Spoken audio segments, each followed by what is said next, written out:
नमस्कार प्रेक्षको, मी doctor Vinaya Patil hello doctor या प्रायोजित कार्यक्रमात आपल्या सर्वांचं मनपूर्वक स्वागत करते। प्रेक्षको, पंचेंद्रियापैकी सगळ्यात मोठं इंद्रिय म्हणजे अवयव म्हणजे आपली त्वचा। आपली ही त्वचा हे आपल्या आरोग्याचं प्रतीक आहे असं म्हणतात, पण सध्याच्या काळात मात्र ही त्वचा हे सौंदर्याचं प्रतीक जास्त बनत चालली आहे। म्हणजे आरोग्याकडे लक्ष कमी आणि सौंदर्याकडे लक्ष हे जास्त दिलं जाते। पण प्रेक्षको, तुम्हाला हे माहिती आहे का की आपल्या आहारातल्या प्रत्येक कमतरतेपासून अगदी व्हिटॅमिन्सची कमतरता इतकंच कमी की काय कॅन्सर आहे, यकृत आहे, लिव्हर आहे, यापेक्षा अनेक आजार आहेत जे गहन आजार आपली ही धोक्याची घंटा त्वचेवर आधी देत असतात। मग मुळातच त्वचेला आपण एवढं साधं समजतोय का? त्वचेवर येणारी एक साधं लक्षण म्हणजे खाज येणं। मग आता ही खाज येणं याला आपण आजार मानू शकतो का? किंबहुना ही अमुक एखाद्या वेळेला येणारी खाज ही कुठल्या आजाराचं लक्षण आहे का? ऋतू बदलल्यानंतर येणारी खाज कुठली? याशिवाय इतर अनेक विषयांवर आयुर्वेदीय दृष्ट्या आज आपण चर्चा करणार आहोत आणि यावर आपण उपचार सुद्धा ऐकून घेणार आहोत। आणि म्हणूनच आपण आज मार्गदर्शन करण्यासाठी आज आपल्याकडे आपण आमंत्रित केलेलं आहे वैद्य समीर गोविंद जमदग्नी सरांना। प्रेक्षको, पण हे जाणून घेण्याआधीच आपण जाणून घेऊया की आजचा विषय आपण खास ठेवलेला आहे अंग खाजणे आणि आयुर्वेद म्हणजे सर्वांग कंडू आणि आयुर्वेद। आजचा विषय आहे अंग खाजणे म्हणजे सर्वांग कंडू आणि आयुर्वेद। प्रेक्षको, आयुर्वेदावर योग्य मार्गदर्शन करण्यासाठी वैद्य समीर गोविंद जमदग्नी सरांना आज आपल्याकडे आपण बोलवलेलं आहे। नमस्कार डॉक्टर, हॅलो डॉक्टर मध्ये आपलं स्वागत आहे। प्रेक्षको, डॉक्टरांची माहिती अशी आहे, डॉक्टरांचं व्यक्तिमत्व आपल्याला सुपरिचितच आहे, पण सरांचं असं आहे की सर आयुर्वेदाचार्य आहेत, आयुर्विद्या पारंगत आहेत। गेल्या 40 वर्षापासून डॉक्टर पुणे, मुंबई, कोल्हापूर येथे यशस्वी आयुर्वेदीय चिकित्सक म्हणून कार्यरत आहेत। श्री विश्ववती आयुर्वेदीय रुग्णालय कोल्हापूर तसेच Nargis Dutt cancer memorial hospital Barshi येथे डॉक्टर प्रमुख चिकित्सक आणि कार्यरत आहेत। कॅन्सर, हृदयरोग, क्रिटिकल इलनेसेस, वंध्यत्व, गतिमंदत्व, मतिमंदत्व, विविध प्रकारचे सिंड्रोम्स या व इतर आजारांच्या उपचारांमध्ये सरांनी विशेष प्रावीण्य मिळवलेले आहे। विशेष म्हणजे मराठी आणि हिंदी चित्रपटसृष्टीतील कलाकार, साहित्य, क्रीडा, राजकीय आणि सामाजिक क्षेत्रातील अनेक नामवंत व्यक्ती सरांकडून आयुर्वेदिक उपचार घेत असतात। वैद्य समीर गोविंद जमदग्नी सरांच्या दवाखान्यामध्ये सरांच्या मार्गदर्शनाखाली आणि सरांच्या सल्ल्याने सर्व आजारांचे निदान आणि उपचार करण्यासाठी तसेच वेळेचा अपव्यय टाळून रुग्णांच्या सोयीसाठी तज्ञ वैद्यांची टीम ही डॉक्टरांकडे सतत कार्यरत असते, तर रुग्ण त्याचा हे लाभ घेऊ शकतात। विशेष म्हणजे सरांकडे विश्वामृत आयुर्वेदीय अध्ययन या उपक्रमाद्वारे आयुर्वेदीच्या विद्यार्थ्यांना गुरुकुल पद्धतीचे आयुर्वेदाचे शिक्षण हे विनामूल्य दिले जाते। आणि विशेष म्हणजे गुरुवचन चॅनल हे डॉक्टरांचं यूट्यूब आणि फेसबुकवर चॅनल आहे। या माध्यमाद्वारे डॉक्टर देशातील आणि परदेशातील आयुर्वेदाचे विद्यार्थी आहेत तसेच वैद्यकीय व्यावसायिकांना रुग्णाचे आयुर्वेदीय निदान आणि चिकित्सा कशी करावी यासाठी मौलिक मार्गदर्शन करत असतात। त्यामुळेच आयुर्वेदाचा गाढा असा अभ्यास सरांचा आहे। याशिवाय उपचार सुद्धा आपल्याला मिळणार आहेत, म्हणूनच आजचा विषय हा फार महत्त्वाचा आहे। चला तर मग कार्यक्रमाला सुरुवात करूया। डॉक्टर, पुन्हा एकदा तुमचे स्वागत। नमस्कार। डॉक्टर, आज आपण जो विषय घेतलेला आहे तसं म्हटलं तर फार सर्वसामान्य आहे।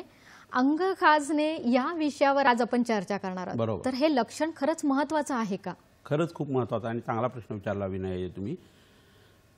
असं आहे की आपल्या शरीरातला सगळ्यात मोठा कोणता अवयव जर असं आपण बघायला गेलो ना तर आपली त्वचा ही सगळ्यात मोठा आपला अवयव आहे आणि एक ज्ञानेंद्रिय आहे। कोणतंही शरीरातलं इंद्रिय असू दे, ज्ञानेंद्रिय असू दे किंवा कर्मेंद्रिय असू दे, एस्पेशली ज्ञानेंद्रिय जी आहे तर दृष्टी आहे, तर एखाद्या पदार्थात ती दृष्टी पडली तर त्यातनं निघणारे प्रकाश किरण आपल्या डोळ्यावरती जर पडले आणि स्पर्श झाला तरच आपल्याला दिसणार आहे। तसंच शब्दाचं सुद्धा आहे कानाच्या बाबतीत। तर कोणतंही इंद्रिय काम करत असताना स्पर्श हा महत्त्वाचा आहे आणि स्पर्श ही तन्मात्रा जी सांगितलेली आहे ती वायू महाभूताची सांगितलेली आहे आणि त्या वायूचं स्थान जे आहे ते आपल्या त्वचेमध्ये आहे असं आयुर्वेदाने सांगितलेलं आहे। दुसरा महत्त्वाचा भाग आहे की त्वचा ही आपल्या शरीरामध्ये एक्टोडर्म नावाच्या भागापासून आईच्या पोटामध्ये असताना ज्यावेळेला ब्लास्टोला मारुला स्टेज उत्पन्न होत असते त्यावेळेस होत असते। परंतु त्याच्यापेक्षा महत्त्वाचा भाग असा आहे की आपल्या शरीराचा 10 ते 15% भाग जो वजनाचा आहे तो त्यांनी व्यापलेला असतो आपल्या स्किननी। 21 स्क्वेअर फूट जवळजवळ आपली स्किन असते, जर ती काढून जर खाली अंतरायची म्हटली तर तेवढी असते आणि साधारण प्रौढ व्यक्तीची त्वचा जी आहे तिचं वजन जे आहे ते 4 किलो एवढं असतं। हा एक इमोशनल ऑर्गन आहे आणि त्याचा स्वतःचा खूप एक मेटाबॉलिझम जो म्हणतात ना तो सुद्धा आहे। आयुर्वेदाच्या विषयाने जर विचार करायचा झाला तर रस्यापी श्लेष्मवत असं म्हटलंय आणि तोक्सार्थ आणि रससार्थ एकत्र सांगितलेली आहे। त्याच्या ठिकाणी वात दोष जो आहे त्याचा आधिक्य सांगितलेला आहे. रोमरंध्र त्याच्या ठिकाणी आहेत, घर्मग्रंथी आहेत आणि त्याच्यावरून काही तेलाच्या गाठी ग्रंथी सुद्धा त्याच्यामध्ये आहेत. तर तुमच्या लगेच हे लक्षात यायला पाहिजे की आपण जे काही तेलाच्या ग्रंथी तिथे म्हणतो त्याला अंगाला तेल लावायला मात्र आपण कचरत असतो. तर त्वचेला जर तुम्ही तेल लावलं रोज तर अभ्यंगम आचरेत नित्यम स जराश्रम वाता असं म्हटलेलं आहे. तर तुम्हाला म्हातार पण लवकर येत नाही, तिथल्या स्टेम सेल जिवंत राहतात. तुम्ही तिखटामिठाचं खाणं कमी केलं आणि दूध तूप खायला लागला तर तुमच्या शरीरातल्या कोणत्याही सेलचं रिजनरेशन त्यांनी होऊ शकतं. एवढा हा अवयव जो आहे तो महत्त्वाचा असतो. त्याच्या ठिकाणी घर्मग्रंथी असल्याने तुमचं वजन, टेम्परेचर रेग्युलेशन जे आहे ते त्याच्यामुळे घडतं. अल्ट्राव्हायोलेट रेज जे आहेत ना त्याच्यापासून आपलं रक्षण होतं. दिवसा हे काम ती स्किन करत असते आणि स्वतःला रात्री ती पुन्हा वेअर टेअरपासून वाचवत असते आणि चांगली त्वचा तयार होत असते. तर अंगाला तेल लावणं हे या हिशोबाने खूप महत्त्वाचं असतं. भ्राजक पित्त नावाची एक डायजेस्टिव्ह फायर किंवा कॅपॅसिटी जी आहे ती स्किनच्या ठिकाणी असते. त्यामुळे स्किनला लावलेल्या गोष्टीचा काय परिणाम येणार आहे असं आपल्याला वाटतं, परंतु स्किनला लावलेला हात जो आहे आपण किंवा केलेला स्पर्श जो आहे तो जसा मनावरती परिणाम करतो तसं तिथे लागली गेलेली औषधं जी असतात, लेप जे असतात, तेल जे असतात त्याचं पचन होतं. किती वेळ तेल चोळल्यानंतर कोणत्या कलेतनं किती ते आत क्रमण करत जातं हे ठरलेलं असतं. जो माणूस लहानपणापासून तेल लावतो तो जर पडला, ॲक्सिडेंट वगैरे झाला तर त्याच्या शरीराला दारडे आलेलं असतं, त्याची हाडं लवकर मोडत नाहीत. मोडलीच तर कॅलस फॉर्मेशन लवकर होऊन हाडं लवकर भरून येतात. इतकं या स्किनचं जे आहे ना ते महत्त्व आहे आणि त्या हिशोबाने हा सगळा विषय जो आहे आज आपल्याला बघायचा आहे. मग अशा स्किनवरती ज्या वेळेला तुम्हाला खास सुटायला लागते त्यावेळेस ते वेगळं मलद्वार तयार होतं. तुमच्या शरीरात एवढी घाण वाढते की ती घामातनं बाहेर पडून गेली असते, मलमूत्रातनं गेलेलं असते, तरीही तुम्ही खाणं पिणं वागणं इतकं चुकीचं केलेलं असतं की ती घाण शरीराला त्वचा रोगाच्या रूपाने बाहेर काढायला लागते. आणि त्याचं पहिलं येणारं लक्षण जे असतं ते अंग खाजणं आहे. हे भयानकही असू शकतं आणि साधंही असू शकतं. नक्कीच डॉक्टर, थोडंसं म्हणजे की नॉर्मल म्हणजे आपण म्हणू शकतो प्रत्येक व्यक्ती खाज याला इतकं साधं समजतात की त्याच्यासाठी कोणी डॉक्टरांकडे फारपर्यंत येत नाहीत. बरोबर आहे. तर डॉक्टर तुम्ही सांगू शकतात का हे साधं कितपर्यंत असतं किंवा गहन आजार? बरोबर आहे. आता समजा एखाद्याचं वय मध्यम वय आहे आणि त्याला अल्पसा ताप येतोय, त्याचा अंग खाजतंय आणि त्याचं वजनही कमी होत चाललंय, असं जर असेल तर ती खाज जी आहे ती साधी नाहीये. एखाद्या व्यक्तीला रोज रात्री पाठीला खाज येते, मांड्या वगैरे खाजतायत आणि त्याचं मध्यम वय आहे तर त्याला मधुमेहाची सुरुवात असू शकते. एखाद्या व्यक्तीला याच पद्धतीचा त्रास होतोय तर त्याची किडनीची कामं आहेत ती कमी व्हायला लागलेली आहेत आणि किडनी फेल्युअर व्हायला लागले, कॉर्टिमोलिरी डिफरन्सिएशन जे आहे ते त्याचं कमी व्हायला लागले असा त्याचा अर्थ होतो. किंवा तुमचं लिव्हर काम चांगलं व्यवस्थित करत नाही, प्रेशर ऑन लिव्हर आहे म्हणून तुमचं अंग खाजत असतं. तर हे सगळं जे आहे ते लाईफ थ्रेटनिंग असू शकतं आणि बऱ्याच आधी ही लक्षणं उत्पन्न होतात. त्यावेळी जर तुम्ही जवळच्या वैद्याकडे गेलात तर तुम्हाला त्यातनं तो वैद्य पूर्णतः बाहेर काढू शकतो. इतर वेळेला अंगावरती पित्त उठलेलं आहे, काहीतरी खाण्यापिण्यात चुकीचं आलेलं आहे आणि म्हणून जर ती खाज असेल तर ती आपोआपच कमी होणारी तुम्हाला एक कल्पना आहे. पण अदरवाईज तुम्हाला हा त्रास मोठा आहे किंवा कमी आहे हे जाण्याचं हे एक साधन असू शकतं. नक्कीच प्रेक्षको, आज आपण डॉक्टरांकडून हेच जाणून घेतोय की खाज येणं हे फार महत्त्वाचं लक्षण आहे. बऱ्याच वेळेला असं दिसून येतं की गहन आजार, कॅन्सर सारखे आजार असतील, यकृताचे आहे, किडनीचे आहे, हे आजार होण्याआधीच त्वचा ही आपल्याला दाखवत असते की खाज येणार आहे, खाज येत आहे, तर नक्कीच तुम्ही लक्षण घ्यावं. डॉक्टर, आयुर्वेदीय दृष्ट्या काय कारणं असतात? कारण आपण म्हणू शकतो मॉडर्न सायन्समध्ये किंवा आपण म्हणू शकतो खाण्यापिण्यामध्ये आहे, ऋतू बदलला म्हणून खाज येते, इतकं साधं कारण सांगितलं जातं. बरोबर. किंवा आपण म्हणू शकतो औषधांची रिॲक्शन म्हणून आहे. बरोबर आहे. आयुर्वेदीय दृष्ट्या ह्याच्यावर कसा विचार केला जातो आणि कारण काय काय? बरोबर आहे. आता अंग खाजणं असं म्हटलं ना तर त्यात आयुर्वेदामध्ये 2-3 आजार वेगवेगळे सांगितलेले आहेत. एक शीतपित्त म्हणून सांगितलं आणि उदर्द म्हणून सांगितलेलं आहे. खरं शीतपित्त उदर्द दोन्ही एकमेकाचे पर्यायी शब्द अशा पद्धतीने आहे. शीतपित्त तसं हे आजार जो आहे तो त्रिदोषकारक म्हणजे वात पित्त कफ तिन्ही बिघडल्यामुळे होतं. परंतु उदर्द ज्या वेळेला असतं ना त्यावेळेला त्याच्यामध्ये एका विशिष्ट पद्धतीने संप्राप्ती घडत असते किंवा आजार उत्पन्न होत असतं. तर उदर्द असताना शरीरामध्ये कफ जास्ती वाढलेला असतो. ज्यावेळेला शीतपित्त असतं त्यावेळेला वात दोष जास्ती असतो. आणि कोट किंवा उत्कोट नावाचाही प्रकरण सांगितलेलं आहे. हे सगळं त्वचेवरती येणारे खाजेचे प्रकार आहेत. नुसती कोरडी खाज येणं, डोळा खाजणं, नाक खाजणं, कान खाजणं हे वेगळं आणि त्वचा एक्सटेन्सिव्हली खाजणं हे वेगळं. तर आत्ता जो बघितला तो शीतपित्त उदर्द कोट हा भरपूर मोठ्या प्रमाणावरती दिसणारा प्रकार असतो. आता होतं असं की आपण उलटी येते आणि ती दाबून टाकली तशीच आणि ओकारी केली नाही तर आपल्या संपूर्ण शरीरावरती कोट किंवा शीतपित्त उठू शकतं. हे तर महत्वाचं कारण असतं. मग ह्याचा आता काय संबंध, कोण असं करणार आहे? तर तुम्हाला मळमळ होत असते, ओकारी येत असते आणि मग तुम्ही अँटासिडची किंवा जेलिसिलची गोळी घेता आणि ते थांबवता. तर ते थांबवणं तर विष जे आहे ते बाहेर पडायला पाहिजे, ते कुठनंच बाहेर पडलं नाही आणि नलिफाय झालं आणि ते रिॲब झालं तरी सुद्धा तुम्हाला शीतपित्त उत्पन्न होणार आहे. असे बरेच आजार आहेत की ज्याच्यामध्ये हे लक्षण म्हणून येतं. वातरक्त किंवा संधिवाताचा एक प्रकार असतो ज्याला गाऊट असं इंग्रजीमध्ये म्हणतात. दोन्ही अगदी एक्झॅक्टली सेम नाही आहेत पण त्यावेळेला तुमच्या शरीरामध्ये आधी छातीमध्ये जळजळ होत असते, आंबट ढेकरा असतात आणि त्यावेळी तुमच्या अंगाची खाज उमटत असते. तर हे एक आहे ते शीतपित्ताचं कारण असतं. बऱ्याच वेळा आपण आंबट खूप खात असतो, त्याचा परिणाम म्हणून सुद्धा आपल्या अंगावरती ही खाज येत असते. अंगावरती सूज येणार आहे तर त्याच्यामध्ये सुद्धा हे लक्षण उत्पन्न होतं की पहिल्यांदा अंगाला खाज यायला लागते. कफाचे जे म्हणून आजार आहेत ना ते सगळे उत्पन्न होत असताना अंगावरती खाज येत असते.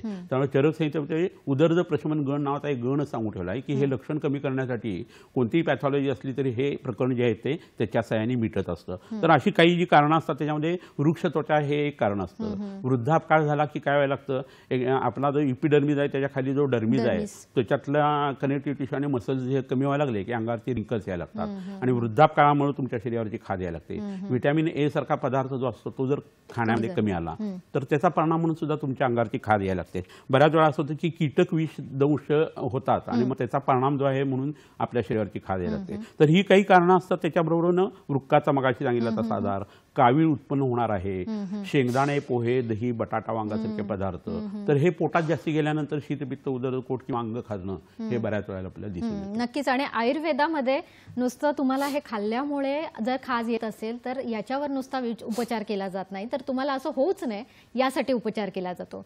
प्रेक्षको, या व्यतिरिक्त डॉक्टरांनी काही टिप्स आणलेल्या आहेत. त्या अशा आहेत की वृद्धापकाळ जर तुम्हाला येऊ द्यायचं नसेल, पांढरे केस होऊ द्यायचे नसतील तर त्यासाठी काय करायचं, किंवा एखाद्याला जर अर्धांगवायूचा जर घात झाला असेल तर अशा वेळेला आपण कुठलं तेल लावावं, यासाठी डॉक्टरांनी खास टिप्स आणलेल्या आहेत. ते आपण बघणार आहोत एका छोट्याशा ब्रेक नंतर. कुठे जाऊ नका, बघत राहा कार्यक्रम हॅलो डॉक्टर.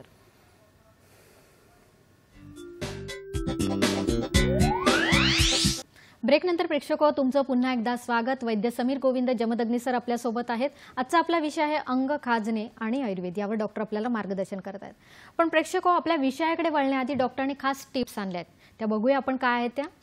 आपली पहिली टिप्स आहे की पक्षावधामध्ये म्हणजेच अर्धांगवायूने अंग लुळे पडले असल्यास कडुनिंबाचे तेल आणि सुंठ समभाग एकत्र करून अंगाला चोळावे. हा प्रयोग 1 महिना संध्याकाळच्या वेळी करावा.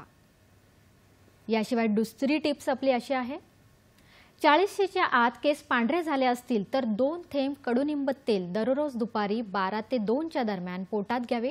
हा प्रयोग शक्यतो 35 दिवस करावा.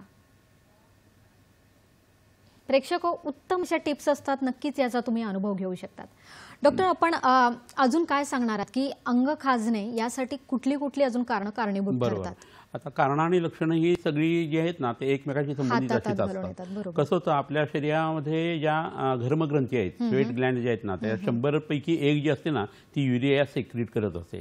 एस्पेशली पुरुष लोकांना हा अनुभव असेल की त्यांच्या घामाला, काखेतल्या घामाला वगैरे सिमेंटचा वास येतो, वीर्याचा वास येतो. असं का घडतं, तर संपूर्ण शरीरगामी असं शुक्र आहे, संपूर्ण शरीरामध्ये आहे.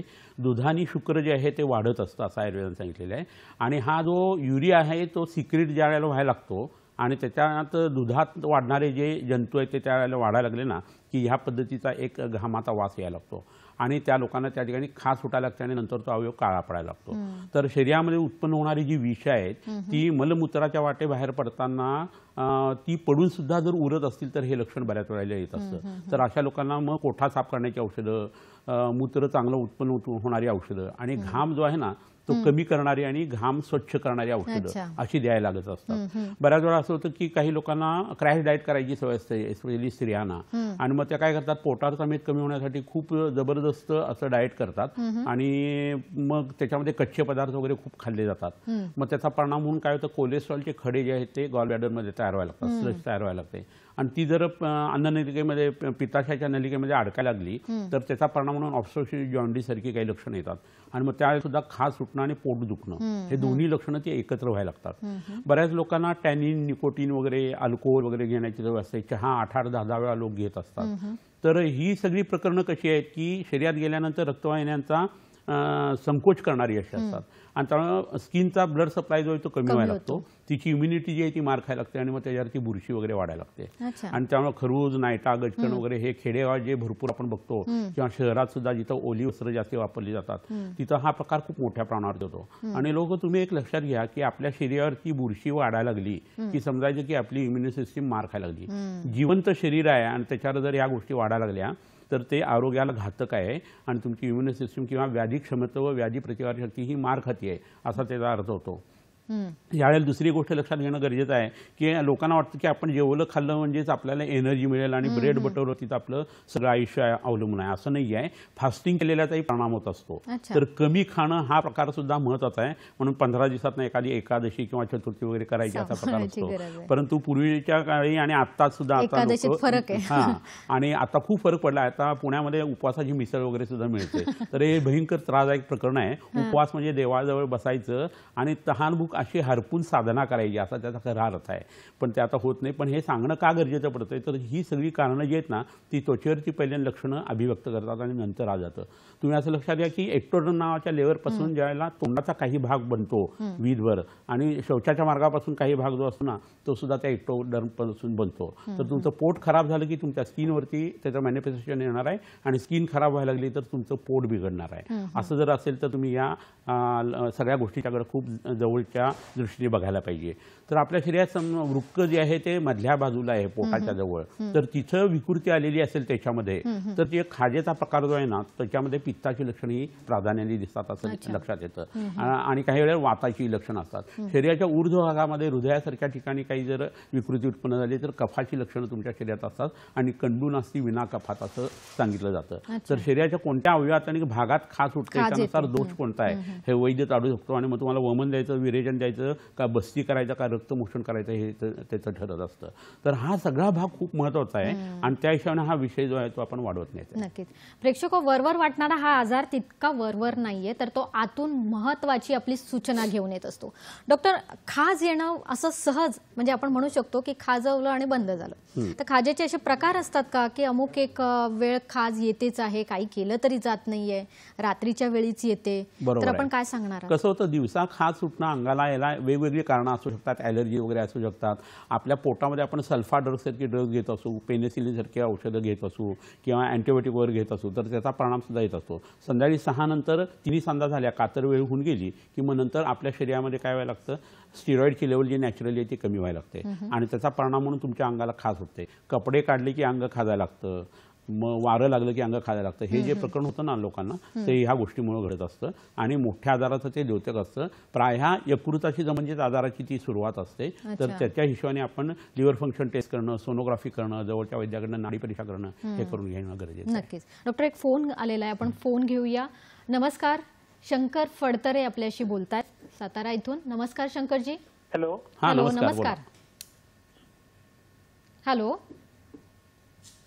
Hello hello. हा नमस्कार, आपला प्रश्न विचारा.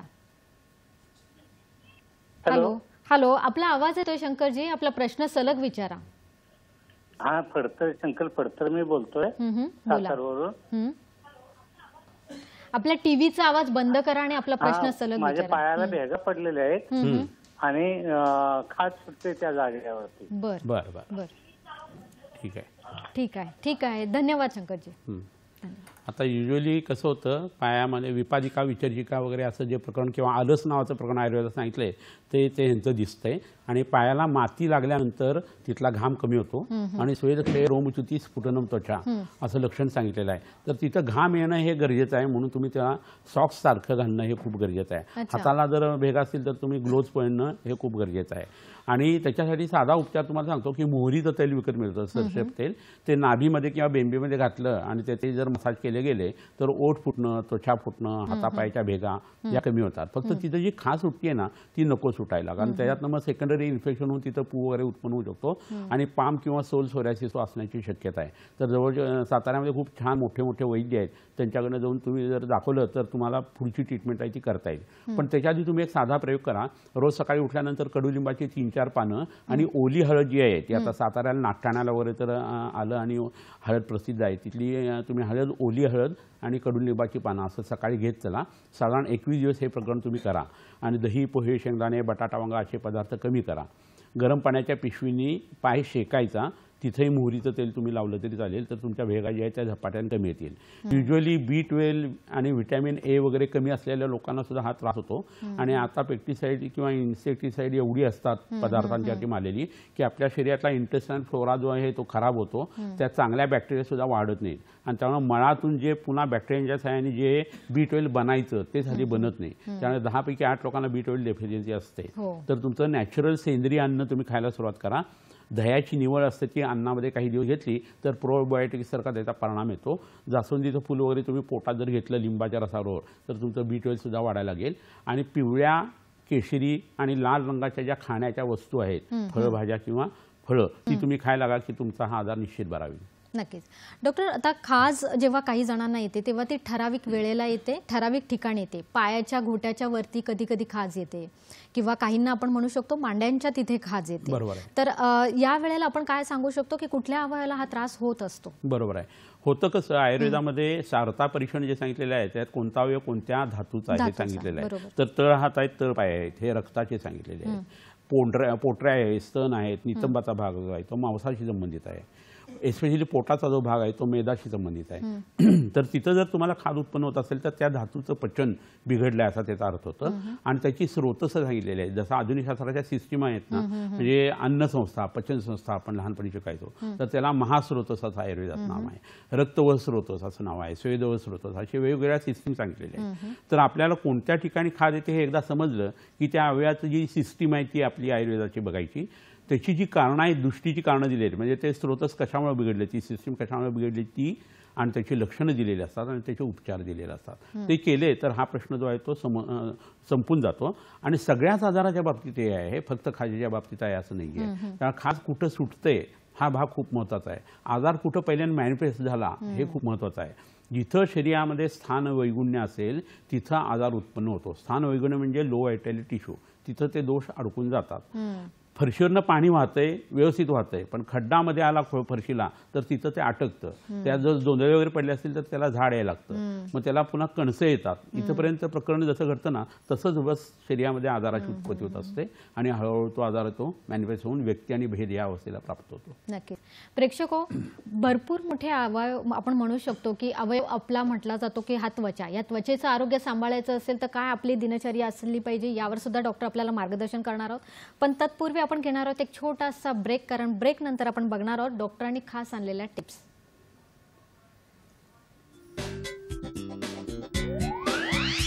ब्रेक नंतर आपलं पुन्हा एकदा स्वागत. वैद्य समीर गोविंद जमदग्नी सर आपल्यासोबत आहेत. अंग खाजणे आणि आयुर्वेद यावर डॉक्टर आपल्याला मार्गदर्शन करतात. प्रेक्षको, डॉक्टरांनी आपल्यासाठी खास टिप्स आणली आहेत, ते आहे हृदयासंबंधी. बघूया काय आहे ती. हृदयासंबंधी कोणत्याही आजारासाठी अर्जुन चूर्ण 25 ग्रॅम आणि सहस्त्रपुटी अर्भक हे एकत्र खलून त्याचे 30 भाग बनवावेत. त्यापैकी एक भाग साध्या पाण्यासोबत सकाळच्या जेवणात घ्यावा. हा प्रयोग सलग 3 महिने करावा. याशिवाय दुसरी आपली टिप्स आहेत ती खास उच्च रक्तदाबासंबंधी आहे. उच्च रक्तदाब असलेल्या व्यक्तींनी सकाळी 6 वाजता शास्त्रोक्त च्यवनप्राश 5 ते 10 ग्रॅम घ्यावा. यानंतर 2 तास काही खाऊ पिऊ नये. याने उच्च रक्तदाबाचे उपद्रव म्हणजेच कॉम्प्लिकेशन उत्पन्न होत नाहीत. मधुमेही रुग्णांनी हेच 2 ग्रॅम च्यवनप्राश घ्यावे. प्रेक्षको, जेव्हा आपण खाज येणं आपण असं म्हणतो तेव्हा याच्यासाठी उपचार काय केले पाहिजे, कारण याच्यावरच आयुर्वेदिक उपचार आहेत जे पूर्णपणे हा आजार नष्ट करू शकतात. डॉक्टर, आपण काय सांगणार आहात? बरोबर. आता कोणताही आजार कोणत्या अवयवात होतो त्या अवयवाचं शरीर म्हणजे त्याची शरीर क्रिया काय आहे आणि शरीर रचना काय आहे हे लक्षात घेऊन औषधं दिली जातात. तसं आपण सगळ्यात पहिल्यांदा जर बघितलं ना की त्वचा असं म्हटल्यानंतर ती कशाची बनलेली आहे, तर मांसापासून बनलेली आहे. पुन्हा त्याच्या ठिकाणी घर्मग्रंथी आहेत, घाम येत असतो, भ्राजक पित्त आहे, त्याच्यानंतर त्याच्या ठिकाणी रसधातू आहे, वात दोष आहे, त्यामुळे त्याचा मनाशी संबंधित आहे. रोमरंध्रातून जे केस येतात त्या केसांचा संबंध जो आहे तो मोठ्या तड्याशी संबंधित आहे. मोठ्या तड्यामध्ये हाडं तयार होतात सूक्ष्म रूपाने आणि त्याच्यापासून नख, केस, दात तयार होतात असं आयुर्वेदाचं म्हणणं आहे. तर तुमच्या केसांची विकृती त्वचेवरच्या येत असेल, तुम्हाला खास उठत असेल, तिथले केस जर गळून गेलेले असतील तर तुम्हाला पक्वाशयातल्या पचनाचा सुद्धा विचार करायला लागतो. ह्या सगळ्या गोष्टींचा विचार वैद्य करतो आणि कशामुळे याची खाज आहे हे पहिल्यांदा तो शोधून काढतो. मोठ्या आजाराची सुरुवात आहे म्हणून हा आजार आहे, पुरी होऊन गेलेल्या चुकीच्या आजाराच्या ट्रीटमेंटमुळे हा उत्पन्न झालेला आहे. आधुनिक शास्त्राची औषधं खातोय म्हणून हा त्रास होतोय का त्यांनी स्वतः शीतपित्त, उदरजग किंवा पोट उत्पन्न करणारा आहार सेवन केलेलं आहे हे खूप महत्वाचं असतं. आता दूध हे पित्त शमन करणार आहे, पण उन्हातून आल्याने जर दूध पिलं ना तर त्यांनी पित्ताचा प्रकोप होतो उलट, आणि शरीर जे आहे ते खराब व्हायला उलट सुरुवात होते. ते हिमोफिलियासारखी लक्षणं शरीरात येऊन रक्तपित्त नावाचा आजार तयार उत्पन्न होतो. तर असे आजार उत्पन्न होण्याच्या आधी जी खाज उत्पन्न होते ना त्याचं कारण मग त्यावेळेला ते विरुद्ध अन्न असतं, चुकीच्या पद्धतीने घेतलेलं अन्न असतं. तर ह्या गोष्टीचा विचार करून आयुर्वेद ठरवतो की या व्यक्तीला काय द्यायचं. थोडीशीच खाज आहे तर त्याला शमन औषधं देऊन, म्हणजे थोडंसंच डबक्यामध्ये पाणी साचलेलं आहे तर वाऱ्याने आणि उन्हाने ते आटून जाणार आहे. पण तुम्हाला जर धरण आटवायचं आहे तर तुम्हाला बांधच फोडायला लागतो. तर शमन चिकित्सा म्हणजे डबक्यातल्या पाण्याची चिकित्सा जी उन्हाने आणि वाऱ्याने केलेली आहे, आणि धरण फोडणं म्हणजे पंचकर्म आहे, ड्रास्टिक क्लिन्झिंग प्रोसेस असं आपण त्याला म्हणू शकतो. तर त्यामुळे तुमच्या शरीरातले दोष किती, आणि युजली असं करायला लागतं की पंचकर्मच करायला लागतं. छोटीशी ट्रीटमेंट देऊन हल्ली भागतच नाही. रात्री 1ला झोपायचं जेवून, 9ला 10ला वगैरे उठायचं, पुन्हा जेवलं की नंतर मग झोपायचं. खाण्यातल्या पदार्थांचा नियम काही नाही, कोणत्याही पद्धतीने मनपुत्तम समाचारित असं लोकांचं वागणं असतं, आणि त्यामुळे शरीरामध्ये घाण खूप उत्पन्न झालेली असते. तर जवळच्या वैद्यानं पंचकर्म करणं हा या वेळेला खूप मोठा महत्वाचा भाग असतो. तर ही शमन आणि शोधन अशी चिकित्सा ट्रीटमेंट असते. ह्याच्यामध्ये प्राधान्याने काय करायला लागतं, उलटीचं औषध देणं हे खूप गरजेचं आहे. असं कशासाठी करायचं तर शरीरातला कफ दोष आहे तो जठरामध्ये उत्पन्न होतं, आणि त्या आमाशयात किंवा जठरातला कफ काढून टाकणं म्हणजे वमन असतं. तर त्याच्यात कडू पडवळ नावाची वनस्पती आहे, ज्याची पानं आणि रिठा जो असतो आपण जो मसाल्यात वापरतो केसांच्या मसाल्यामध्ये, अरिष्ट असं त्याचं नाव आहे, त्याचा काढा तयार करून तो प्यायचा असतो. आणि त्याच्यावर मदन फळ म्हणजे मेंढळ म्हणून एक फळ आहे, ते उगाळून किंवा त्याचं चूर्ण जे आहे ते घ्यायचं असतं की वमन किंवा उलटी होऊन जाते. हे करण्याच्या आधी मोहरीचं तेल त्या लोकांना अंगाला लावायला लागतं, गरम पाण्याचा शेक किंवा परिशेक किंवा अवगाळ करायला लागतो. असं जर केलं तर तो कफ सगळा शरीरातला निघून जातो, बांध फोडल्यासारखी अवस्था उत्पन्न होते, आणि मग नंतर अन्न जे आहे ते लघु अन्न घेऊन मग पोटातले औषधे देता येतात. तर हा जो प्रकार आहे तो वमनाचा प्रकार आहे, आणि जवळच्या वैद्याकडनं हे करता येतं. पण ही औषधं त्यातली जी आहेत ना ती खूप महत्त्वाची आहेत. ते काम केलं की मग शीतपित्त उदरजकोट किंवा अंग खाजणं हे कमी येतं. आता तुमच्या शरीरात यकृताशी संबंधित आजार असेल तर काय करायचं, वृक्काशी संबंधित असताना खाज असताना काय करायचं हे त्या वैद्याला ठरवू दे, आणि त्या पद्धतीचे पंचकर्म त्यांनी हे करायला पाहिजे. आपण आपल्या गाडीची सर्व्हिसिंग 2-2 महिन्यांनी करतो, पण आपल्या शरीराकडे आपण वर्षानुवर्ष लक्ष देत नाही. वर्षानुवर्ष कित्येक लोकांनी लहानपणी आईबाबांनी रेटून औषध दिलेलं असतं जनताचं, आणि 35-40 वर्ष जनताचं औषध घेतलेलं नसतं. तर इतकी शरीराची अवहेलना करणं योग्य नाहीये.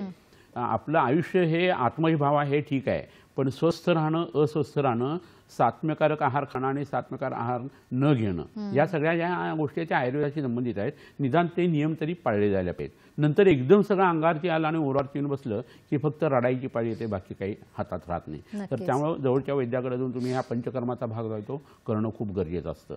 आणि हे करत असताना तुम्ही दिनचर्या ऋतुचर्या जर करायला लागलात तर तुमच्या शरीरातले बदल तुम्हालाही जाणवतील आणि बाकीच्या लोकांनाही जाणवायला लागतात, आणि तुमचा चेहरा मोहरा बदलून जातो, त्वचेचं आरोग्य सुधारतं, लस्टर चेहऱ्यावरती यायला लागतं, तुमच्या बोलण्यामध्ये फरक पडतो, उच्चारांच्या मध्ये फरक पडतो. अशा सगळ्या गोष्टी त्याच्याबरोबर आपल्याला मिळत असतात. नक्कीच. प्रेक्षक, त्वचा म्हटल्यानंतर संवेदना एवढंच फक्त आपल्याला ढोबळ मनाने माहिती असतं, पण त्वचेला स्वतःची एक अशी मेमरी स्मरणशक्ती सुद्धा असते. डॉक्टर, असंही होतं का की एखाद्या काही वेळेला काही भाग, म्हणजे मुलांच्या बाबतीत असं दिसून येतो की एक्झाम येणार आहे, परीक्षा येणार आहे, आणि त्याच वेळेला त्यांना त्वचेविषयी विकार आपल्याला दिसून येतात? बरोबर आहे. असं काही मनाशी पण संबंध असतो का? वातदोष हा शरीरामध्ये जो आहे ना तो वायुस तंत्रयंत्रधर हा असं म्हटलंय, प्रवर्तक चेष्टानाम उच्चाटानाम नियंता प्रणेताचे मनसा असं म्हटलेलं आहे. मनावरती कंट्रोल करणार आहे, आणि त्याचं स्थान जे आहे ते स्पर्शनेंद्रिय म्हणजे वातदोषाचं स्थान त्वचा हे आहे. त्यामुळे तुमच्या शरीरामध्ये काम, क्रोध, लोभ, मोह, मत्सर काही उत्पन्न झालं तर तुमच्या पोटाची त्वचा सुद्धा आकर असते. तर ह्या अंगावरती त्याचा परिणाम येणार नाही, आणि मग त्यावेळेला न्यूरोडर्मॅटायटिससारखी लक्षणं येतात आणि संपूर्ण अंगाला खास उठायला लागते. तर अशा वेळेला सगळ्यात पहिल्यांदा करायची गोष्ट जी असते ती म्हणजे प्राणायाम करायला पाहिजे. ओंकार, भ्रामरी किंवा कपालभाती प्राणायाम केला की स्ट्रेस, टेन्शन, एन्झायटी कमी येते लगेच. त्वचेचा रंग सुद्धा 15 मिनिटं जर तुम्ही कपालभाती केली तर उजळतो असं लक्षात येईल. म्हणजे ऑक्सिजन कॅरिंग कॅपॅसिटी जी आहे ती ब्लडची वाढते, लंगची वाढते, आणि त्वचेवरती लगेच परिणाम येतो. तर अशा लोकांना मनावरची औषधं जी आहे त्या शिरोधारा करा, पंचकर्मातला बस्ती करा, परंतु त्याच्याबरोबर तुम्ही त्वचा सुधारणारी जी औषधं असतात, जटामावसीसारखं औषध आहे, बृहदहरिद्राखंडासारखं औषध आहे, किंवा आर्द्रक खंड म्हणून औषध आहे, ते तुम्ही द्या. आणि ज्या मुलांना असं स्ट्रेस किंवा टेन्शन येतं ना त्यांची काउन्सिलिंग करणं सुद्धा खूप गरजेचं असतं. नुसताच अभ्यास करतात असं मुलं करतात, त्याच्यावेळी पेपर वाईज अभ्यास करणं, फ्लोईंग चार्ट पाठ करणं, डेफिनेशन्स पाठ करणं, हे जर सगळं त्यांनी केलं औषधाच्या बरोबरीनं तर ह्या गोष्टी खूप सोप्या असतात, लोकांना त्याची कल्पना नसते. नक्कीच. डॉक्टर, आता जेव्हा पथ्य तुम्ही खूप सांगितली, आता ही पथ्य तुम्ही सांगू शकतात का की सर्वसामान्य लोकांनी कुठली पथ्य ही पाळली पाहिजे आहाराच्या बाबतीत आणि आपल्या दिनचर्येच्या बाबतीत सुद्धा? कसं होतं, आपल्या ऋषीमुनींनी एवढी आपल्यावरती दया करून ठेवलेली आहे, पण लोक बघायलाच तयार नाहीये. बाह्यातकरी आपण इतकं झालोय की आपण इंट्रोडक्टेड होत नाही, आपल्या शास्त्रात आणि संस्कृती सनातनात काय सांगितलेलं हे बघितलं जात नाही. तर तुम्ही असं लक्षात घ्या की नित्यसेवनीय अशा काही गोष्टी चरक संहितेमध्ये सांगितलेल्या आहेत. सातूचं पीठ आहे, कधी कधी गहू तुम्हाला चालेल, जिवंती म्हणून वनस्पती आहे, गुळवेलीची पानं आहेत किंवा शतावरीसारखं औषध आहे, पावसाचं पाणी आहे, मध आहे, गाईचं तूप, दूध आहे, अशा गोष्टी ज्या आहेत त्या नित्य आधीपासून तुम्ही घेत असाल तर त्याचा तुम्हाला फायदा होणार आहे संपूर्ण तब्येत चांगली राहण्यासाठी. आता दूध त्वचारोगाला चालत नाही, त्यामुळे तुम्ही दूध पिल्याने त्रास झाला आहे असं होऊ शकतं.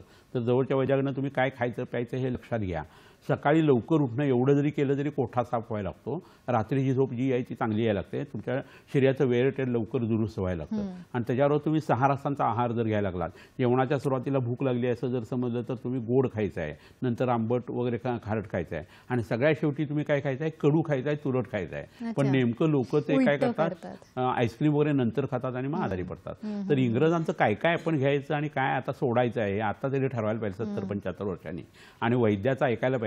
तर तुमच्या शरीरामध्ये आजार उत्पन्न न होण्यासाठीचा जो भाग आहे तो आहेच, पण त्वचेपासून त्याची सुरुवात झाली तर सगळ्याच गोष्टी मनापर्यंत तुमच्या सुधारणार आहेत. नक्कीच. डॉक्टर, एक फोन आलेला आहे, फोन आपण घेऊया. सुशील बोलतायत आपल्याशी डोंबिवली इथून. नमस्कार सुशीलजी, आपला प्रश्न विचारा. हां, बोला. डोंबिवली बोलतोय. बोला. सुशील उपळेकर.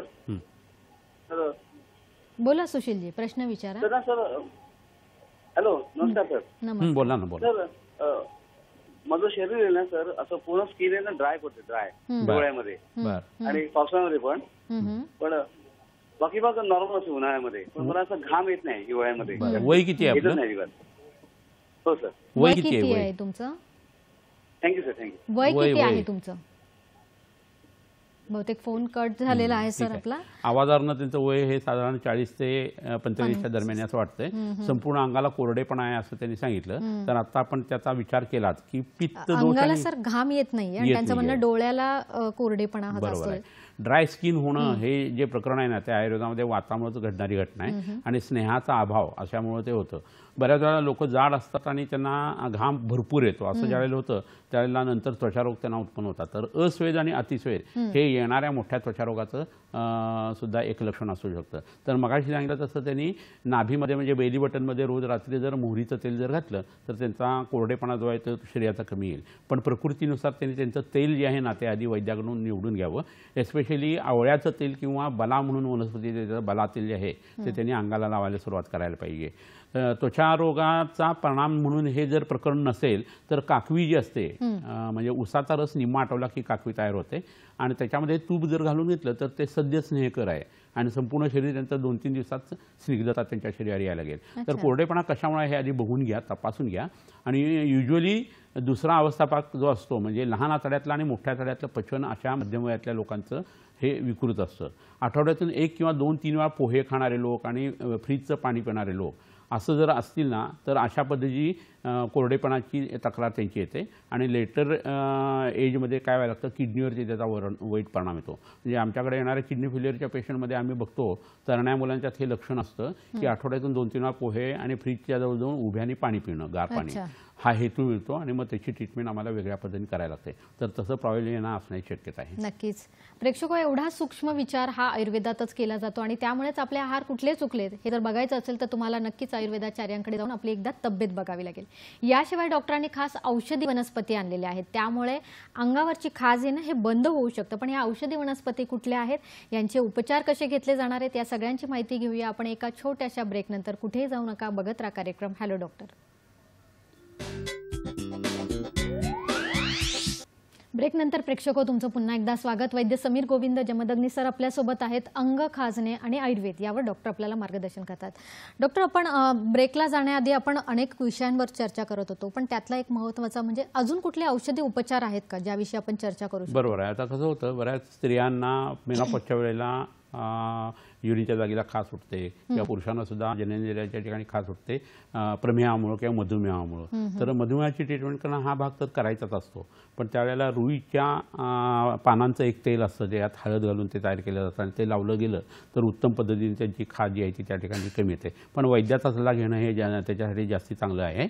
वृक्काशी संबंधित आजार आहे आणि जर अंगाला खाज सुटत असेल तर एलादेरिष्ट नावाचं औषध आहे, ते पोटात देणं खूप उपयोगी पडतं. बऱ्याच लोकांना ताप येतो आणि तापामध्ये अंगाला खाज सुटते आणि ताप उतरलेला असतो, पॅरासिटामॉलसारखं औषध घेतलेलं असतं आणि मग नंतर मग अंगाला खाज येते, ती लवकर जातच नाही. तर त्यावेळेला अमृतारिष्ट नावाचं एक औषध आहे, ते घेतलं जातं आणि त्यांनी ही खाज जी आहे ती तात्काळ कमी येते.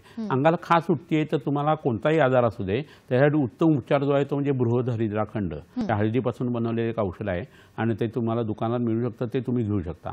किंवा आर्द्रखंड नावाचं एक औषध आहे, सुंठवडा जसा असतो किंवा आलेपाक असतो तसं ते औषध असतं. तर शरीरात जेव्हा आम वात रक्त वगैरे अशा आजार असतात किंवा दमा असतो आणि दमा कमी झाला औषधांनी की त्वचारोग उत्पन्न होतात, त्वचारोग दाबला की दमा उत्पन्न होतो. असं ज्यावेळेला होतं त्यावेळेला समीर पन्नग नावाचं औषध जे आहे ते पोटामध्ये घेणं खूप 1 टाइम डोस घ्यायचा असतो दिवसातून एकदा, तर त्याचा खूप चांगला परिणाम येतो. तर आता मी जसं सांगितलं तसं आर्द्रखंड जे आहे आल्याचा तो सुद्धा तुम्हाला वैद्याकडे तयार मिळेल किंवा कंपनीचा मिळेल किंवा तुम्ही घरी सुद्धा तयार करू शकत असता. तर ही औषध घेतली की शरीरातला आजार कमी व्हायला मदत होत असते. इंद्रिय जुलाब म्हणजे कोठा साफ होणारा औषध जसं घेतो तसं लघवी साफ होणारं औषध घ्यावं, घाम छान पद्धतीने येणारी औषध घ्यावी आणि पथ्य जर पाळलं तर त्वचा ही लवकरात लवकर दुरुस्त व्हायला लागते. बहिर्मुख स्रोतसाना बाहेरची जी 9 छिद्र आहेत माणसाला त्याला खाज सुटायला लागली ना की समजा की पोटामध्ये कृमी झालेली आहेत आणि एस्पेशली कान जर मध्यम आयुष्यामध्ये खाजायला लागले सारखे विनाकारण तर समजायचं की आपली इम्युनिटी कमी व्हायला लागली. तर तुम्ही पंचकर्म करा, कृमींची ट्रीटमेंट करा, रक्ताचं शोधन करा आणि यकृताला उत्तेजन देणारी औषधे घ्या, असं करता येतं. नक्कीच प्रेक्षको, त्यामुळेच अगदी आपण म्हणू शकतो की खाज येणं ही फार छोटी गोष्ट नाहीये, तर ते तुमच्या मोठ्या आजार येण्याचेही धोक्याची घंटा आपल्याला सुनावत असतं. प्रेक्षको, डॉक्टरांनी अजून अशा औषधी वनस्पती आणलेल्या आहेत. या औषधी वनस्पती तुम्ही नक्कीच तुमच्या योग्य प्रमाणात घेऊन त्याचा उपयोग करू शकतात. बघूया या औषधी वनस्पती काय आहेत ते खास आजच्या आजारासाठी. बरोबर. तर ही वनस्पती आता जी काटेरी दिसते, कंपाऊंड लीव्ज आहेत, मिटलेली आहेत, तिन्ही सांधा होत असल्या कारणानं, तर ही खदीर नावाची वनस्पती आहे. खदिरा हा कुष्ठघ्नानाम असं म्हटलेलं आहे. कुष्ठ म्हणजे त्वचाविकार. तर त्वचाविकार नष्ट करण्यासाठी ही वनस्पती जी आहे ती उत्तम पद्धतीने वापरता येते. काथ जो असतो तो ह्याच्यापासून तयार करतात. विड्याच्या पानात घातलेल्या काताने तुमचा त्वचाविकार जाणार नाही, कारण नागवल्लीपत्र हे जे आहे ते रक्तोत्प्लेशक आहे, त्याचा उपयोग होणार नाही. पण या वनस्पतीचा पानांचा रस घेणं किंवा याची साल जी आहे त्याचा काढा जो आहे तो पोटात घेणं याने मात्र उत्तम पद्धतीचे उपचार तुमच्या शरीरावरती कुष्ठरोगासाठी होऊ शकतो. एस्पेशली घाम खूप येणारे आणि जाड असलेले जे लोक आहेत ना त्यांच्यासाठी ही वनस्पती खूप उपयोगी पडते. आता ही दुसरी एक वनस्पती इथं आहे, ही अप्रतिम उपयोगी पडणारी वनस्पती आहे आणि आता ही फुललेली आहे. याला आरगवद असं म्हणतात, भावाचं दुसरं नाव आहे. सुवर्णक आणि राजवृक्ष असं याचं पर्यायी नाव आहे. आता याची फुलं सगळी फुललेली दिसतील. तर ह्या पानांचं चूर्ण जे आहे ना ते तयार करून तुम्ही पोटात घेऊ शकता, त्याने कोठा साफ होतो. किंवा ह्याला येणाऱ्या ज्या शेंगा असतात त्याच्यातल्या भाव्याचा मगज जो आहे त्याचा गुण मी तुम्हाला सांगतो की 50 ml त्याचा फांट म्हणजे गरम पाण्यामध्ये ते टाकून कोळून चिंचेचा कोळ काढून जर रोज रात्री तुम्ही घेतलात ना तर 90% फंगल इन्फेक्शन ह्या एका वनस्पतीने जातात. तर हे अतिशय अप्रतिम औषध आहे, हे तुम्ही नक्की वापरून बघायला पाहिजे. आणि जांघेमध्ये खाजणं, गजकर्ण होणं, डोक्यातला कोंडा ह्याच्यासाठी खूप उपयोगी पडतं. हे सुरू असताना तुम्ही पोटामध्ये व्हिटॅमिन जे के असतं ना ते पोटात जेवढं जास्ती घ्याल ना तेवढा याचा परिणाम जास्ती येतो असं दिसून येतं. तर त्यासाठी तुम्ही काय करा, फळफळावळ खा आणि उत्तम पद्धतीच्या डाळी ज्या आहेत त्या भाजून त्याच्या उसळी जर खाल्ल्या तर त्याचा उपयोग होतो. ही सगळ्यांना माहीत असलेली वनस्पती आहे. कडुलिंबा एवढं दुसरं उपयोगी प्रकरण कोणतं नाही आहे. तर निंबस्तिक्त रसा शितो लघुश्लेष्मास्त्र पित्तनोता असे याचे गुण आहेत. आणि हे जर पान आहेत त्याचा रस आणि ओली हळद, ती ओली हळद ही मी तुम्हाला लगेच दाखवतो. इथं हा कंदा आहे पहा. तर हा हळदीचा कंदा आणि ही ओली पानं आहेत, ही रोज सकाळी जर तुम्ही घ्यायला सुरुवात केली तर तुम्हाला लगेच शरीरामध्ये नवचैतन्याचा आविर्भाव जाणवतो आणि फिलिंग ऑफ वेल बिंग जे आहे ना ते यायला लागतं आणि संपूर्ण दिनक्रम आपला जो आहे ना यकृताचं काम चांगलं, हृदयाचं काम चांगलं सगळं होतं. आणि हे 21 दिवस औषध घ्यायचं, 7 दिवस बंद ठेवायचं, पुन्हा 21 दिवस घ्यायचं, 7 दिवस बंद करायचं. तर हा प्रयोग आत्ता तुम्ही ह्या दिवसात करू नका. कफाचा काळ आता संपून चाललाय आणि वात वाढतो या वनस्पतीने. तर पावसाळा संपल्यानंतर तुम्ही याचा वापर करा, त्वचारोगासाठी तुम्हाला याचा उपयोग येईल. आता फक्त 5-7 दिवस तुम्ही घेऊ शकता. ग्रीष्म ऋतू सुरू झाल्यानंतर हे शक्यतो टाळलेलं बरं असतं. ह्याच्यानंतर आणखीन एक वनस्पती इथं जी आहे ती तुम्हाला दाखवतो मी. एक आहे ती गुळवेल, ही डावी बाजूची ही जी दिसते तुम्हाला बदामी आकाराची पानं आहे ती गुळवेल आहे आणि तिला अमृत असं म्हटलेलं आहे. हे एक रसायन औषध आहे. रसायन म्हणजे शरीरातले सप्तधातू त्यांनी शुद्ध होतात. कडू रसाची वनस्पती आहे, पोटात गेल्यानंतर ती गोड बनते आणि तिन्ही दोष वात पित्त कफ ती सम करते. यकृताचे आजार असताना आम्ही एक फलत्रिकादी काढा म्हणून वापरतो, त्यात ही वनस्पती वापरली जाते. तर यांनी यकृताचं आरोग्य सुधारतं, रक्ताचं प्रसादन होतं, रक्त शुद्ध होतं आणि तुमच्या त्वचाविकार उत्तम पद्धतीने बरे होतात. ही दुसरी वनस्पती आहे, ही शतावरी नावाची वनस्पती आहे. ही जरासा वेगळ्या पद्धतीने वापरायला लागते. शरीरामध्ये पुरुष असो किंवा स्त्री असू दे, त्यांच्या शरीरातलं जे शुक्र आहे ते चिडचिड केल्यामुळं, फार व्यायाम झाल्यामुळं, फार व्यायाम म्हणजे संबंध शरीर संबंध आल्यामुळं किंवा चिंता स्ट्रेस टेन्शन एन्झायटीमुळं शरीरातलं शुक्र धातू कमी झाला आणि जर अंगाला खास उठत असेल तर या वनस्पती खाली मुळ्या ज्या दिलेल्या आहेत ना त्याची पावडर जी आहे ती करून पोटामध्ये घेणं हे खूप गरजेचं असतं. ही वनस्पती जर तुम्ही जेवण करताना मधल्या वेळेला घेतली, थोडं जेवायचं, मध्ये औषध घ्यायचं आणि पुन्हा पुढचं जेवण करायचं, तर समान वायूवरती याचं काम होतं, वैश्वानवावरती काम होतं आणि रक्ताला उत्तेजना मिळते, रक्ताचं प्रसादन होतं, यकृताला उत्तेजना मिळते आणि भूक चांगली लागायला लागते. आम्ल पित्त कमी होतं, वात रक्तनावाचा आजार उत्पन्न होत नाही, ताप येण्याची शक्यता ही हळूहळू कमी होते. हे वयस्थापना औषध आहे. रोज जर घेतलं तर तुमचं वय आहे तिथं थांबतं आणि त्याला वयस्थापना असं म्हणतात. म्हणजे तुम्ही ही वनस्पती खाताय, तुमच्या मित्रमैत्रिणी खात नाही आणि 5 वर्षांनी जर तुम्ही भेटलात तर तुम्ही त्यांच्यापेक्षा जास्ती तरुण दिसाल. ते दिसत नाहीत आणि तुम्ही तरुण दिसा एवढा त्याचा फायदा नाही आहे. आयुष्याचं स्थापन करत असताना शरीरातला आजार ही वनस्पती काढते, हे महत्त्वाचं आहे. आयुर्वेदाला नुसतं खूप वय किंवा दीर्घायुष्य हे नको आहे, आरोग्यासहित मनाच्या आणि शरीराच्या ते पाहिजे आहे आणि ते ह्या वनस्पतीने मिळतं. अशा या काही वनस्पती आहेत. नक्कीच प्रेक्षको, या वनस्पतींचा तुम्ही खुबीने वापर करा, पण त्याआधी एखाद्या आयुर्वेदाचार्यांकडे जाऊन नक्कीच आपली तब्येत तपासा की आपली प्रकृती ही कुठल्या याची आहे, प्रवृत्तीची आहे आणि त्यानुसार ते औषध तुम्ही घेऊ शकतात.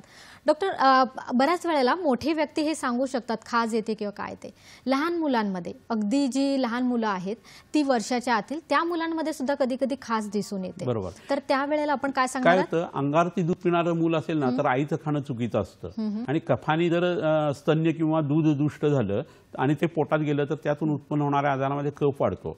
लहान वय कफाचं, दूध कफ वाढवणारं आणि ते जर चुकीच्या पदार्थाने खराब झालं तर त्याच्यामुळे उत्पन्न होणारा आजार जो आहे त्याच्यात खास उठणं, त्वचा खराब होणं, पुरळ येणं हे व्हायला लागतं आणि एस्पेशली उन्हाळ्यात ते होतं. तर अंगारची दूध पिणाऱ्या मुलाला जर खास उठत असेल तर आईला आधी औषधं द्यायची आणि मग मुलाला द्यायची. तर एक मुस्तावचाग्नी द्विनिषादितिक्त असा एक गण सांगितलेला आहे की ज्याच्यामध्ये आपल्या शरीरातलं दूध शुद्ध करणाऱ्या गोष्टी दिलेल्या आहेत आणि वेखंडासारख्या गोष्टी आहेत, त्रिफळासारख्या आहेत, पाठा नावाची वनस्पती आहे, बिब्यासारख्या काही वनस्पती आहेत. तर त्या प्रकृतीनुसार निवडायच्या असतात आणि आईला आणि बाळाला द्यायच्या असतात. सिद्ध जल त्या बाळाला दिलं तर त्याचा खूप चांगला उपयोग होतो. 4 महिन्याचं बाळ आहे त्याच्या आतल्या मुलांना शक्यतो लिक्विड काही देऊ नये, कारण लॅक्रिमल ग्लँडचं ॲक्टिव्हेशन झालेलं नसतं, अश्रू येत नसतात, नुसतं खचून मुलं रडत असतात. तर त्यावेळेला पाणी वगैरे इतक्या देऊ नये. आईच्या अंगारचं दुधातनं ते औषध गेलेलं जास्ती चांगलं आणि त्याची त्वचा नाजूक असते, त्यामुळे कडुलिंबाची पानं, भाव्याची पानं पाण्यामध्ये टाकून आंघोळ करायची. तेलाला दोष तुम्ही कृपा करून देऊ नका. तेल लावलं आणि रॅश आला, तेलं चांगली असतात, आयुर्वेद चांगला, आयुर्वेदाची औषधी चांगली असतात, तुमची शरीरं हानिणारी असतात. तर वैद्याला वाव द्या, तुमचा दुधातला दोष आहे तो काढून टाका, त्वचा चांगली होऊ दे आणि मग ते लावलं तर त्याने परमेश्वराने तयार केलेली प्रत्येक गोष्ट चांगलीच आहे. हो, आपण खून स्वतःला बिघडवतो आणि दोष दुसऱ्याला देतो. तर तसं करणं योग्य नाही आहे आणि ह्या पद्धतीने सुधारणा केली तर लहान मुलांच्या खाजेसाठी खूप चांगला परिणाम येतो. नक्कीच. डॉक्टर, अगदी थोडक्यात तुम्ही काय सांगणार आहात की खाज येणाऱ्या व्यक्तींसाठी दिनचर्या ही कशी असावी? अगदी थोडक्यात. पहाटे लवकर उठायला पाहिजे, रात्री कोठा सापवण्याचं औषध घ्यायला पाहिजे, षड्रसात्मक आहार घ्यायला पाहिजे, त्यात कडू आणि तुरट गोष्टी जास्ती घ्यायला पाहिजेत. हे जर केलं तर तुमच्या शरीरातले त्वचारोग जे आहेत ते दिवसेंदिवस कमीच होत जातील आणि प्राणायामाचा वापर केला तर तुमचं मन सुद्धा शुद्ध व्हायला लागेल. नक्कीच. प्रेक्षको, असं म्हटलं जातं की त्वचा ही तुमच्या आरोग्याचा आरसा आहे आणि हा आरसा जर तुम्हाला उत्तम प्रकारे जर बघायचा असेल, आपलं आरोग्य अगदी छान प्रकारे जर सांभाळायचं असेल तर आयुर्वेदाची कास ही धरली पाहिजे. त्यामुळेच डॉक्टरांनी आपल्याला खूप छान असे उपचार सांगितले, माहिती सांगितली. डॉक्टर, तुम्ही इथे आलात आणि अंग खाजणे या विषयावर इतकं आम्हाला विस्तृतपणे मार्गदर्शन केलं, उपचार सांगितली, त्याबद्दल हॅलो डॉक्टर तर्फे आणि मुंबईच्या आमच्या दूरदर्शनतर्फे मी आपले आभार मानते. नमस्कार. धन्यवाद.